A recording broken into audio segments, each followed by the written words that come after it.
It is about 10:56 p.m. Eastern time as I'm in Buffalo at the hotel room. Man, what a workup, getting excited, making a freaking trip across country to witness that from kickoff to Buffalo's last kneel down.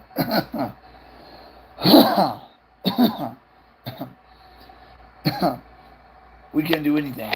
I was genuinely shocked on how that that game turned out. I figured either we'd win or it'd be really close, and it was the opposite, the complete opposite.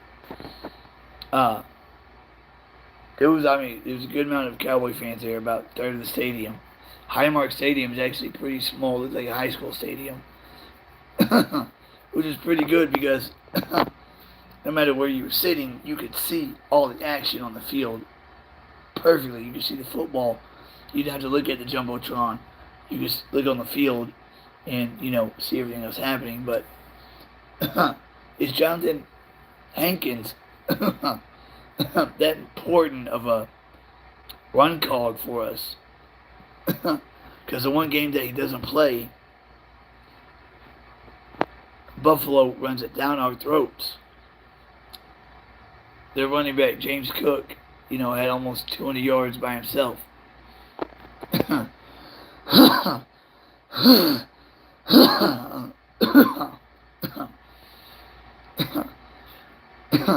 We have Zach Martin go down early, so I'm going in the blue tent. He came out of the blue tent, didn't come back into the game. Dude, just penalties in the first half, penalties that killed us. We had 2 punts that we could have blocked. The second one, Sam Williams runs into the freaking punter without hitting the football. I don't know how we didn't block that punt, which extended the drive, which made it a touchdown drive. And then on another possession, we hold Buffalo on a third down, but they call a roughing the passer on Tank Lawrence. That drive ends up as a touchdown drive. Dak Prescott and the offense through 3 quarters had a total of like 50 yards, the lowest they've had through 3 quarters since 2010. That was the really bad season under Wade Phillips when he got fired after week 10 in 2010. Jason Garrett took over. Pardon my cough, please.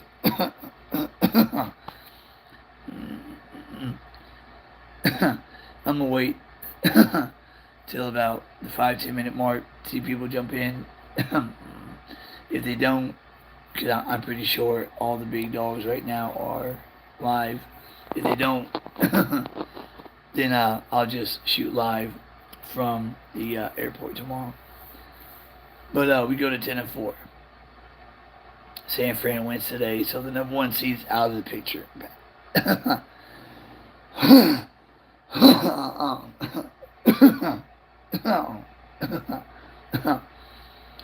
Number 1 seed's out of the picture. Only way we get a 1 seed is if we went out, San Fran lost out. So that's not going to happen. Depending on what happens tomorrow night, if Philadelphia is leaking as much oil as we think they are, Darius Slay is having knee surgery. So he'll miss the remainder of the regular season. And as bad as that defense and secondary is, you subtract Slay from that equation, that defense gets even worse. Even if Geno Smith does not play tomorrow and it's Drew Lock should be able to throw 400 yards on that Philly defense. So if Philly does fall tomorrow at Seattle tomorrow night, and they fall hard, like they just kind of just unravel before our eyes, and we're both 10-4.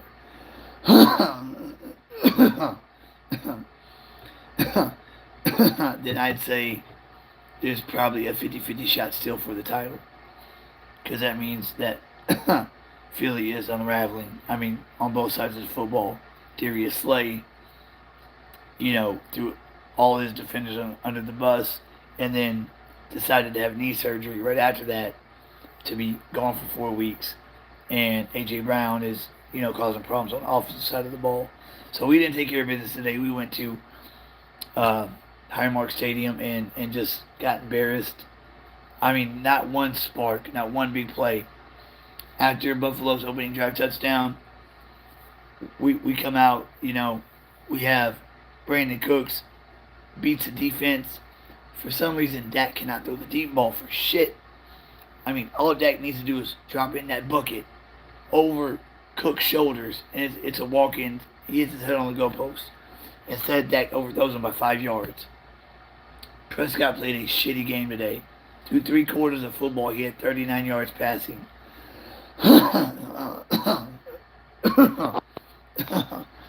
And on top of that, hold on 1 second. Let me make sure. Okay. All chat should be working.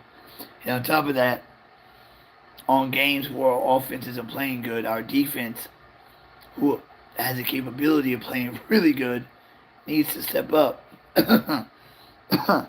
We held the Eagles at 2 field goals last week. Is Jonathan Hankins, like I said, is he really that big of a cog in the middle for our run defense? Because his first game not playing this season, we got ran all over by a team that is not known for the running game. Usually Josh Allen is their leading rusher.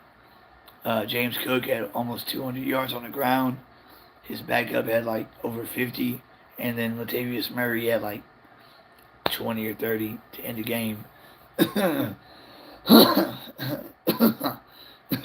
They took Josh Allen out with 10 minutes left to go.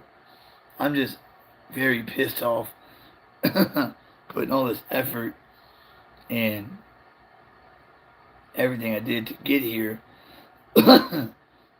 expecting us to keep riding the streak that we were riding 5 games in a row, hot, knocking off Seattle in a tough battle, and then dominating the Eagles at home. Even though it's a road game, Buffalo still 7-6 coming into today.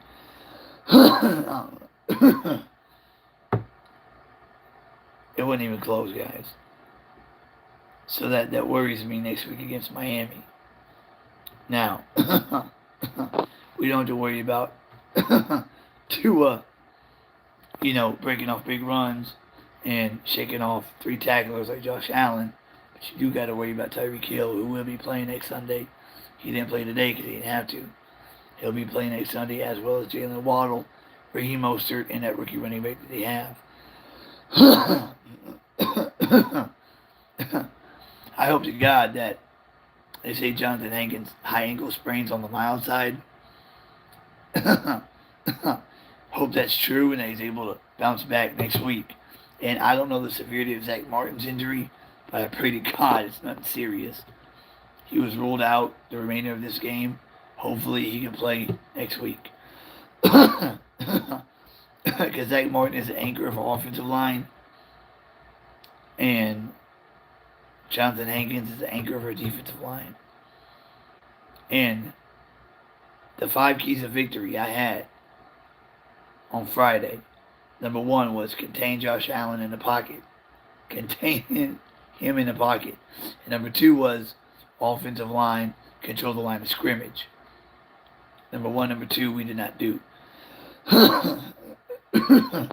It was scary there for a minute, seeing Zach Martin laying on the field, looking like he was in a lot of pain. I thought they were going to bring out the cart, but he didn't. He was able to walk off on his own power. I was happy about that. The Buffalo fans over here are actually pretty respectful, decent people, unlike, Eagle fans and whatnot. But just disappointed. I'm going to break this down, more later tomorrow. It's been a long day. If you're watching this episode, guys, this is the Charles in Charge Cowboy Sports Report. If you haven't hit that subscribe button, I implore you, please hit it. It costs you nothing. It's a free investment. My first goal is to get to 500, then to 1,000. this channel will skyrocket once I reach those goals. I'm close to 500 now. I'll be able to get studio equipment, sound bites, and I will have a call-in line. So when I do live shows and have a big crowd, people can call in pre-game, post-game, during the week, whatever. But I guarantee you, it's my word to you, that this channel will be one of the favorite shows you look forward to watching and participating in, like Law Nation, Mark Holmes, Mike Fisher, the Top Dogs.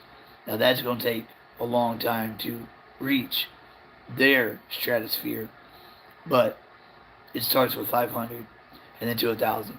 I'm 37. I've been watching this team since I was 6. First game was Super Bowl 28 against these damn Bills in the Georgia Dome. And that night I fell in love with the Cowboys. Don't know why.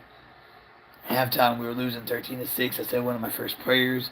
We come back and win 30-13, and I believe because of my prayer that's why the Cowboys won. So I always make the joke that the Cowboys led me to Christ. So we are 10-4. Second best record in the league. Behind San Fran. Baltimore probably win tonight. And if Philly loses tonight, then only 2 teams have a better record than us. But we need Seattle to dominate the Eagles tomorrow night. To dominate them to where they are leaking blood badly. To where Danny DeVito Jr., whatever I call him, the Giants team that won 3 in a row but lost to New Orleans today. DeVito wants to keep his job going into next season, and so do a lot of other Giant players. So the Eagles are going to get the best of the Giants twice after Seattle and Arizona. Arizona was playing San Fran competitive today. It was 13-14 right before halftime. Then in the third quarter, it was 28-16, 12-point game. And then San Fran pulled away eventually because they're San Fran. Once you get to the dance, anything can happen. But we'd rather be the 2 seed or 3 seed opposed to the 5 seed. Always. The Niners are the 1 seed. Lock that in. Take that to the bank. Cash that check. The Niners will be the 1 seed. Our best hope is to be the 2 seed or 3 seed. If not, we're going to be the 5 seed. And that starts tomorrow night with Seattle knocking off the Eagles. And not just barely inching by them, but really beating them up. Beating up Philly to where Philly looks like they're defenseless at the moment. And they can drop one more. And if they drop one against the Giants, then that falls back into our favor. If we finish with the same record, division wins. Damn it, man. Last year, at the same time, we were 10-3. We went to Jacksonville, had a 3-score lead, blew that, went to 10-4, and that was basically our shot at winning the division. Was going to 11-3 and then playing Philly that following week.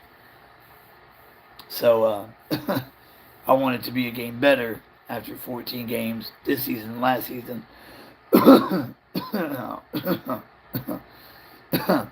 10-4 last year, 10-4 this year. I prognosticated 14-3 record. Best we can do is 13-4 now. Which I still believe we can. I still believe we can go to Miami, beat Detroit at home, because we're going to be at home, and finish off Washington. If that will give us the division. Now, if we're locked into the 5 seed going into week 18, then we treat Washington as a bye week, and we rest our starters, as we would travel to the winner of the NFC North, be it Tampa Bay or New Orleans. I'd rather be Tampa Bay. That'd be easier out. New Orleans has a pretty stout defense. If we are the 5 seed and things don't go our way, then we want Tampa Bay to win the South.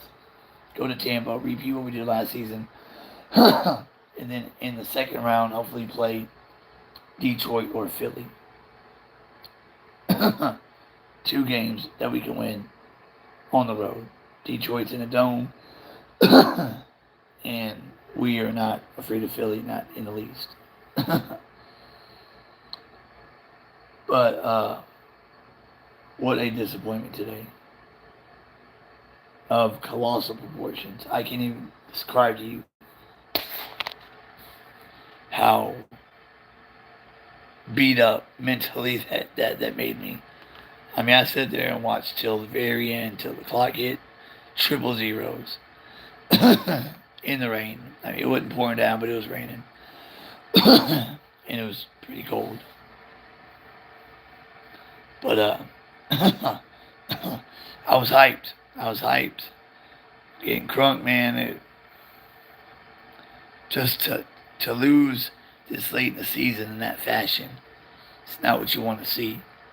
That 5-game winning streak that we had looked good. Now, if we'd have lost today by 3 or 7 points, it's a different story. But losing 31-10, it's really 31-3. That touchdown we got with 2 minutes 47 seconds left, that was garbage time offense. I don't really count that. Buffalo beat us 31-3 in my book. Just about as bad as the Niners did in week 5. And, I was saying, if we're going to get beat down, I'd rather be week 5 than, week 15. And then week 15, we get to beat down just as bad. So we'll see how we bounce back against Miami. We'll see what the Eagles look like tomorrow night and go from there.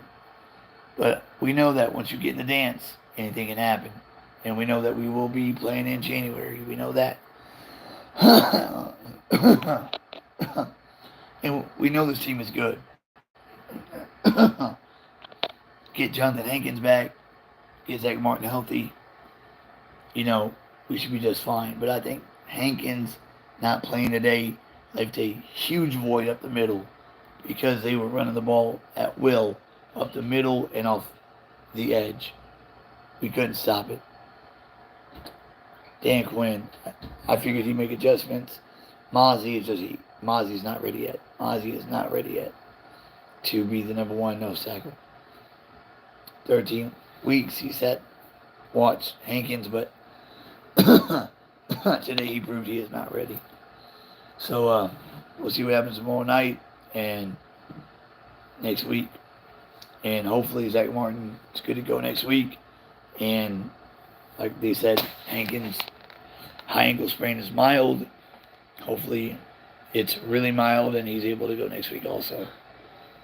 That's the anchor of our offensive line and defensive line right there. Other than that, I will catch y'all tomorrow. I'll break this down more. Go Cowboys!